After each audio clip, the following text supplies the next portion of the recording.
vivid memories, but I have like specific memories from when I was like a year and a half. Vivid. So No, specific I don't memories. have vivid memories. I So have what specific specific memories do you So remember? I remember being in a ball pit at Chuck E. Cheese, and my parents throwing ball. This is my parents. I know that this was a long time ago because my parents were together.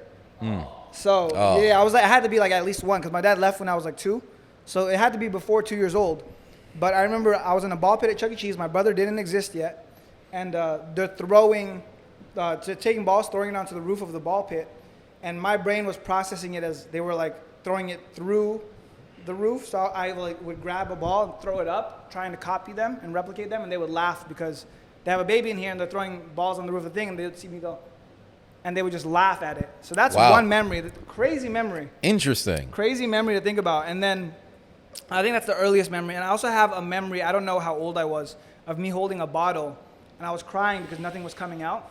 And the only reason I had this recollection of this memory is because our daughter, I didn't realize like bottles had different like strengths. Like a different amount of milk would come out of like a bottle. Oh, yeah. So I remember I was holding a bottle when I was a baby, and I would cry because there was nothing coming out of the bottle. And then my dad had to poke a hole in the top because we were poor, so we didn't really just have different Yeah, you didn't have bottles. different bottle tops. So yeah, he just was real ghetto, got a little like staple or something and poked a hole to the top of the bottle, and then I would just drink from that. And then it soothed my crying because I stopped crying. Because I would cry, and then like my parents would be like, what the fuck, like, help the baby. Right. And they poked a hole in the top of the bottle, and then I drank it.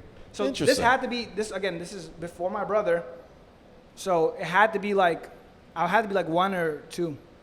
Yeah, I think my earliest memory, I had to be maybe 3 or 4. I remember I had this weird color pattern jacket, and I was wearing it while pooping, and I was pooping by myself. That's the only thing that I remember. I was just in my bathroom, just and the only reason why I remember it is there's a photo of me in that jacket. I think I had to be maybe 3 or 4, but I vividly remember being in the bathroom It's pooping. crazy how you can remember That's the that only stuff. thing I remember from that age. And then from age 4, there's probably just one preschool memory of just learning how to pronounce the words cat and dog, and that's it. Outside of that, probably the next memory, I'm maybe 6 or 7. I can't remember anything It's wild how else. like you only have specific memories. Like I said, like I have, let me think. I remember getting my little brother from the airport. I remember 9/11.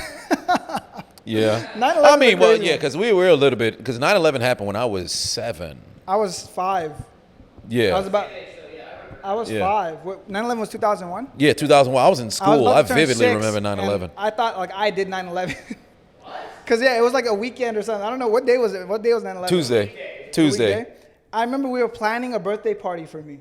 Like that entire week, my mom was planning a birthday party for me, and then all of a sudden it was like, oh my God, 9/11, and I thought it was related to my birthday. So I'm like, yo, did I do this? That's interesting. I'm like, was it me? Did I cause 9/11 for my?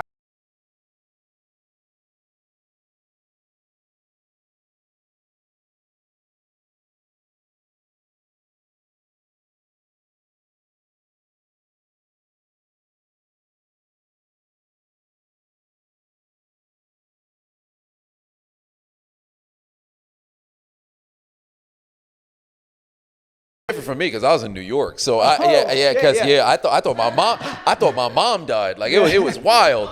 Yeah, and funny enough, I asked my dad That's a crazy. couple of months ago because I had never actually talked to him about it. I'm like, yo, what was your thought process when that was happening? Like, did you think your wife was not gonna make it home? did Because you they see it? shut everything off. Did you see it? No, did I see in the distance? Yeah, I saw everything in the distance. Like I remember Bruh. after, because I didn't see like the burning the building, but you could see the smoke Nah, that's from still Brooklyn. crazy. You could see everything. And I remember they put like blue lights. Anybody who's from New York who's watching the pod right now can tell you there were blue lights that they had that was shooting from the bottom of ground zero. And I forget how long they were up, but I could see it from my bathroom. Like if I go to my parents' house right now, I could still look out the window and vividly remember the same direction where that's those wild. blue lights were. Well, no shit. But, Yeah, obviously you're gonna know. For me, Yeah, I'm a kid. yeah. I don't even know what the United States is. I'm not in school or nothing. bro, so it was crazy. in LA, like my only world was like my immediate world. So they're like in New York. I'm like, I don't know what that is.